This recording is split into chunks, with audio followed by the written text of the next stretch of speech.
Hey guys, Patrick Wind here, and welcome to this training model in which we're going to cover the Facebook internal KPIs. So, why is this important? Well, because everything that comes later on in the funnel, so be it cost per content view, add to cart, checkout, or cost per website purchase, depend on the previous Facebook internal data.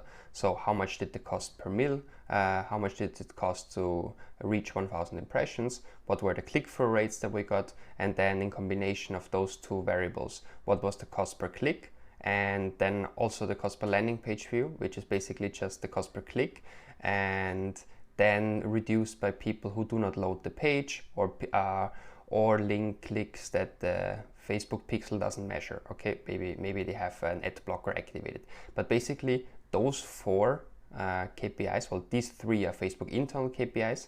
That's an external KPI, obviously, but it's independent of the price. So it doesn't matter if you sell sunglasses for 200 euros, 100 euros, or 20 euros. If you have good CPCs, which is an internal data, it's just a percentage of people that you lose here, but it's not about how much the actual product costs. However, here, when it comes to website content views, add to cart, checkout, and purchase, this is of course dependent on the price. So if you sell sunglasses for 200 euros, your average cost per website purchase will be higher than if you sell them for 20 euros.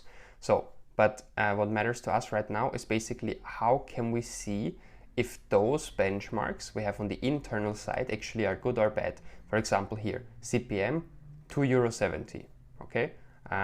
Click-through rate, 0.69, so less than 1%, but is it good or bad? CPC, 0.39, and cost per landing page view, 0.60.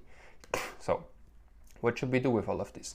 How do we interpret it? Well, the only way that you can actually see if a CPC is good, a CTR is good, CPM is good, is if you rely on studies. So would it rather be like external studies from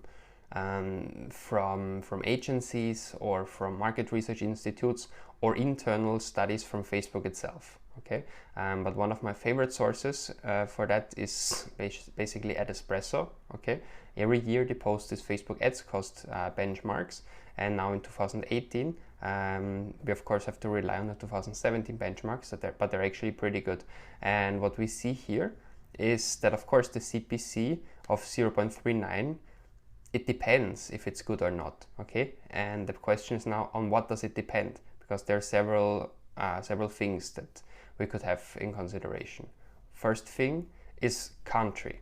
Okay, so to understand if 0.39 is good or bad, well, it depends on in which country we operate in. For example, in Sweden, the average cost per click is much more expensive than in Croatia or in Cyprus, for example. So, and the CPC is a good benchmark to take a look at, because as I said, it's the combination of CPM, so how much does it cost to reach 1,000 people, and then how many people of those 1,000 people actually click on it. So the CPC is already the combination of CPM and CTR, so it's very good if you compare it. First thing you have to have in consideration, in which country am I advertising in? And here you have some benchmarks for the different countries, and of course this file you also find in the download section of this video, and you can take a look at it on your own in more detail. Then after country, it also matters what's the age range that you're advertising to. For example, the younger the people, the cheaper they are to reach them, okay, and they have them click on the ads. This is basically for two combinations. On the one hand, the CPM is more expensive for older people because usually have higher purchasing power, and on the other hand, the CTR is lower for these people because they do not click so much on ads, and therefore the combination of higher CPM and lower CTR makes them more expensive when it comes to CPC. However, the younger ones, they click on everything, but they're not as expensive because the big companies do not spend so much money on them because their purchasing power is low. So you already see advertising to 18 to 34-year-old makes a lot of sense, and in these countries it's pretty cheap to reach them. What else is important? Well, even though you don't consider it actively so many times, but the month of the year also matters a lot. So for example, in October, it's okay still, but November, December, talking about Black Friday and Christmas sales, are the most expensive ones. And the contrary here, May, June, July, and September are the cheapest ones. And you see the average of all the data that they had was a CPC of around 40 US dollar cents. And then what also matters is, of course, the hour of the day. So it's more expensive, actually interesting, right? So it's more expensive to reach people after 21 o'clock, so after 9 p.m. up until 1 a.m. Okay, so from 0 to 1 it's also expensive.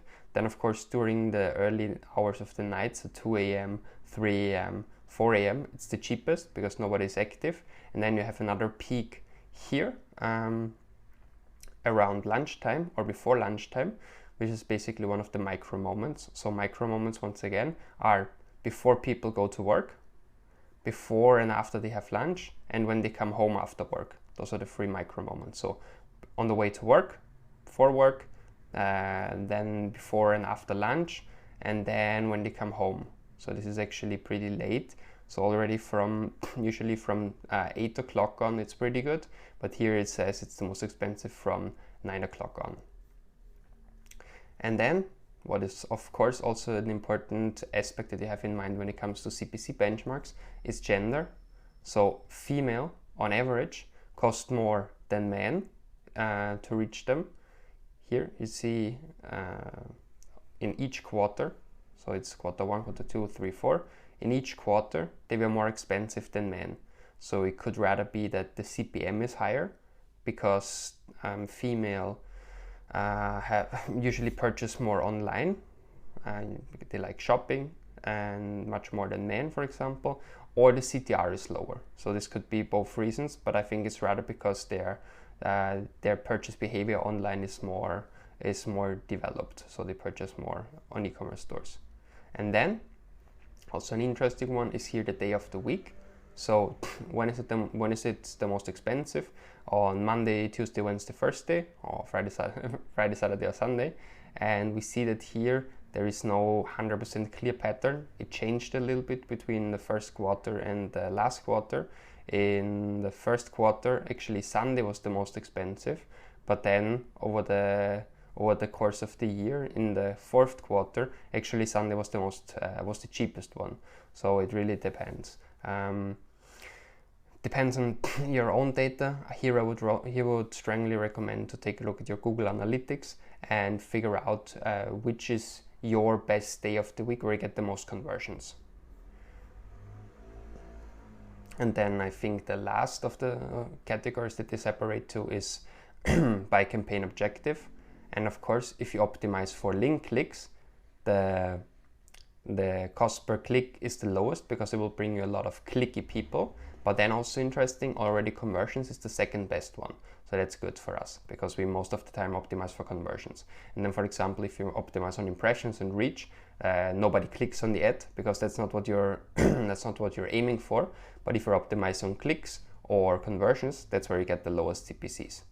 Exactly, and those were all the categories for cost per click. And then Adespresso here takes a deeper look also on all the separation for cost per likes, so for page like campaigns, and they do the same thing again. So for country, age, placement,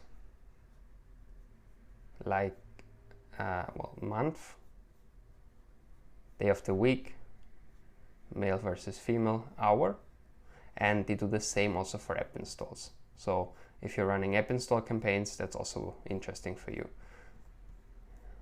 And let's go up again to what matters the most for us, which is the CPC. Exactly. So guys, I have shown you in this little video how you can find benchmarks based on the Adespresso PDF on CPCs per country, per age range, per month, per hour, per gender, per weekday, and even per campaign objective. So I really think this was as interesting to you as it was to me, and I'm looking forward to seeing you in the next videos. Goodbye.